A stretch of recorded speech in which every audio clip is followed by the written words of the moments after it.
All right, I think we are live. Hello, everybody. Welcome back to Insight Policing Livestream Uncut. It's been a while. We took a break for August to enjoy the summer and to take some vacations. Now that September is underway, we are back. And my name again is Dr. Megan Price. I direct the Center for Applied Insight Conflict Resolution, and I train insight policing with these fine fellows, Mike Delaney and Andre Brooks. Hello, guys. Thanks for having us back. It's been a while, like Megan said. So both Andre and Mike are co-trainers in insight policing and have decades of experience as law enforcement officers, detectives, investigators. And today we wanted to share with you some of the insight policing skills that we learn in class. There are three key skills. Mike, what are those? So the first skill, we want to notice an emotion that may be displayed by a person that we're communicating with. And after we notice the emotion, we want to verify that emotion. Let them know that we're trying to figure out what's going on with them. And then finally, once we have that right, we want to ask a curious question and try to find out, what conflict they're dealing with and, why they're dealing in conflict. So first is, again, notice the emotion, verify the emotion, and then finally ask that curious question and then repeat if needs be. Yeah, you want to repeat until you understand why. Why is somebody engaging in conflict behavior? Why are they being resistant or defiant or non-compliant, not doing what you need to have them do? Really get to the root of the problem, because when you can get to the root of the problem, a couple things happen. One, a person feels heard and understood. And when people feel understood, then the opposite emotions of threat are activated. So rather than holding on to that threat and defending against it with conflict behavior, you feel more open, more relaxed, more willing to engage in a conversation or a dialogue. It opens those lines of communication when somebody feels heard. It actually begins to de-escalate a situation, re-engage critical thinking, and like I said, opens those lines of communication. And it also helps the officer understand what needs to happen to solve the problem, right? Does the person need a resource? Do they need to correct a misunderstanding? I mean, what's going on, right? It gives the officer information they need to use so that they can move the interaction forward for an effective outcome. Exactly. And it also lowers stress on both ends from the person, simply for them just being heard. They may not be being listened to wherever they're from, whether it's at home, at work, or whatever the situation may be. And you give them that opportunity of being heard. So it lowers stress on both ends. Yeah, definitely. And there's one other thing I wanted to bring up, Mike, that you're on the lookout for, or that it's important to notice when you're confronting conflict behavior and when you're using insight policing skills. You want to notice the emotion. You also want to notice, what are people doing? What are their decisions? Why aren't they leaving? Or why do they need to stay where they are? Because every time that we have a feeling, it's connected to what we're doing in response. So understanding that link. Okay, so you're not moving because you feel like if you move, something's gonna happen that you don't want. Well, let's understand that better, take it apart, see what we can do to, make the situation okay for all sides. Right, exactly. Great point. Great point. Okay, so we're gonna launch into a role play. And just to show you a little bit about what it looks like, these insight policing skills in action. So Andre, do you want to give us a little, just set the scene? Andre is going to be the citizen. Mike is going to be the officer, and I may interject to explain what's going on and what's happening in terms of the skills. Andre, do you want to just set the scene for us? Sure. So the scene will be set in front of a building not right off the college campus, but in a building, and I'm waiting for my son to come out of class, and basically every time I come down to this building to wait on my son, there's an issue. So Okay, so you're outside of a building on a college campus waiting for your son to come out of class, and that's when you're approached by an officer. yes. Okay, great. Mike, I think you All need right. this guy to move along. Yep. I'm just saying, doing my job. Let me move this guy out of the fire lane. So I'm walking up to your car. You all ready, Andre? I'm ready. Ready? Hey, how you doing, sir? I'm Officer Delaney. I'm with the campus police department here. Man, here we go again. What's the problem now, man? I mean, what's the problem? Not really a problem, sir. I just wanted to let you know, you may not even know, but you're parked in the fire lane here. I just wanted to make sure that this lane is clear. Yeah, man, I come down here all the time, and I'm only here for like 5 minutes, man. I'm just waiting for somebody to come out. It seems like you guys harass me all the time I come down here. Don't you have Oh, something to do? I mean, you seem a little agitated that I'm approaching you and talking to you. I am agitated because I'm just in and out. I pay a lot of money for my kid to go here, and I'm just here to pick him up. And I mean, this is a back street, so I mean, is really a fire lane violation an issue, or you just over here harassing me? No, I can assure you it's a fire lane. You know, we had an emergency last week, and there was someone that actually, we appreciate you waiting in your car with your car in the fire lane, but you know, someone left their car there and the ambulance couldn't get in. So that's why they have us posted here. But let me just ask you, what's really keeping you from parking over on the other side? I see a bunch of spots over here on the side here. Well, I mean, it's a little distance away, and I mean, he's coming out right out this door right here. So, I mean, I just figure as long as I'm sitting in the car, if a ambulance comes up or a fire truck, I'll move it. But I mean, we're talking about a minute of a few seconds, man. And I just feel like you ain't got nothing better to do. It's a big campus and a bunch of buildings. You ain't got nothing better to do than bother me. No, I get it. I mean, I see you're still a little upset about it, and I just want you to understand it's not me harassing you. It's just if everyone thought what you're thinking now, just imagine if 10 or 15 parents just piled in here and we did have an emergency. Just imagine how it would look with everyone trying to get out the way at that point. Imagine your kid being the one that needed an ambulance. You know what I mean? So that's all we're trying to do, man. But I tell you, can we get you to move over here to the side over here? I don't want to write you a ticket. I just want you to just move over to the side. So you gonna write me a ticket if I don't move, or is that what you're saying?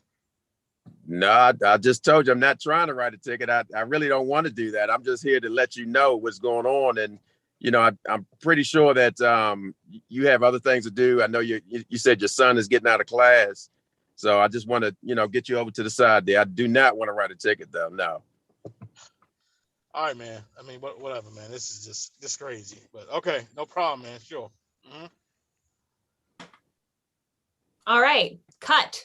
Nice, guys. Okay, so let's talk about what happened there. Andre, you move your car, and how do you feel at the end of that encounter?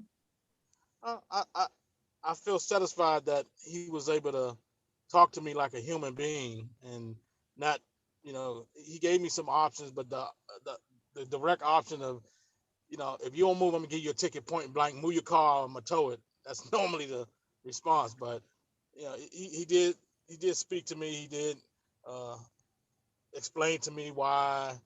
I mean, of course, I knew if it's a fire lane, I know that's the importance of not parking there. But I mean, I understood him and I appreciated him coming to me that way instead of a different way. Treating me more on a human level with dignity and respect, and just telling me to get out the way, or you don't have option A. I mean, option B, you got option A, and that's a ticket or tow. Which one you want? So I appreciated that. I do want to say, I have to admit, I've been on both sides of that. Like Andre said, I've been that officer where we have a lot going on, and I'm like, move your car, or, and I've had the driver kind of contest that, and I'm like, look, I'm not sitting here debating with you. Move the car, you get a ticket, and that escalated, and it only took a couple seconds, just like the interaction just now, it may take a couple of extra seconds just to communicate. And, after you point out to people like, look, I want to keep everybody safe, your son, you, everybody. And how can you dispute that? I mean, that's just like, all right, officer, you're right. Let me go ahead and move. I apologize. And that's it, but no, it's, you escalate that situation by, look, either you move or you get a ticket. Now it's like you're going up and up. Each one escalates. Well, that's such an interesting point, because policing is a stressful job, and you do have a lot of, calls to respond to or issues to deal with. And so that can get in the way, but being present to where you are, the driver who's in front of you, your task at hand, it sounds to me can actually help you save time. Rushing him along, he would have been like, no, fine, tow my car. It could have escalated into something that you wouldn't have wanted to deal with. He would have thought, yeah, they're just harassing me. These officers, they don't treat anybody right, XYZ. But by being present to him, wondering about his feelings of agitation, what was keeping him from moving his car to the other side of the road, so that's a question for valuing, question for his feeling, a question about his deciding why is it so important for you to stay, right? Allowed you to quite quickly open up those lines of communication and get him to listen to why you needed to have him move, as opposed to not listening, knowing why you were there, which was just to harass him, and not being willing to comply. So often we hear that piece about we don't have time to communicate, but in fact, communicating can, when you're present to the person, can actually save you time and help you solve the problem efficiently. Right. Yeah, and I'll say, Megan, that and Mike can attest to this. The first minute of that traffic stop or that interaction with that citizen is going to determine the outcome of that entire stop. Whether that stop is going to be something that's going to escalate to something that we don't want it to be, or something where we can de-escalate that. But not only on the officer's part, but also on the violator's part. But if you come to that person in that first 30 seconds, not barking orders and not being very demanding, but just try to be understanding and compassionate, I can tell you that whole encounter won't go in a negative way. So. And I think that comes into play with almost every police interaction, other than something that's so unsafe for an officer and for the civilian. But that can be anything: a domestic, a traffic stop, a fire lane violation. That could be anything. An officer approaching kids on a basketball court. That's a good point, Dre, because that first 30 minutes or 30 seconds, I'm sorry, to a minute, it really dictates how that's going to go. And, if we come in with open minds and we listen, like, in that situation, I listened to you. It was personal to you. I still let you get your point across. And then, I just went down with where you took it. So we just have to do that as officers. We really do. Yep. That's right. And I think that and maybe one of our next episodes really should be about, from the officer's perspective, how do you get to that place, right? I mean, what if somebody was just yelling your head off, or you just saw something really devastating? How do you center yourself to deal with what's in front of you in that open, listening, curious way, right? So I think that would be definitely something interesting to explore, because the same type of skills can come into play. What's got me upset or agitated? What am I worried about? How can I temper my own emotions so that I'm ready to engage with the public? That's right. And I think that's a skill set that's lost in policing, because those interactions don't normally go peacefully at times. I mean, you're heightened, you're stressed. The violator or person you're dealing with is stressed. And a lot of times, police officers, are not given the skills Right. to effectively communicate with people that are in very stressful situations. It's almost like we've seen before in those videos, that stress is met with stress, and we all know what happens when you got two people who are high stressed and not communicating effectively, we have major conflicts. So you're exactly right. Yeah. Great. Well, thank you both. And thank you all for watching. I think we've come to our time. I hope you got something out of that modeling. I definitely did. Like the video, share it with your colleagues and friends, and definitely subscribe. Let us know what you think. All right. Any final words, guys? Go ahead, Dre. I just would like to say, you know, I'm glad we're back. You know, I look forward to doing a few of these, a few more of these educational videos, so to speak, just to kind of, you know, get this thing moving along and I hope a lot of departments will buy into it and take the training and see the benefit of the training. That's a big part right there. Let's train more police officers in communicating effectively. Let's put the same effort in that we do in firearms and defensive tactics and things like that, and we'll start to see a difference. So thanks for having us again, guys. All right. So long.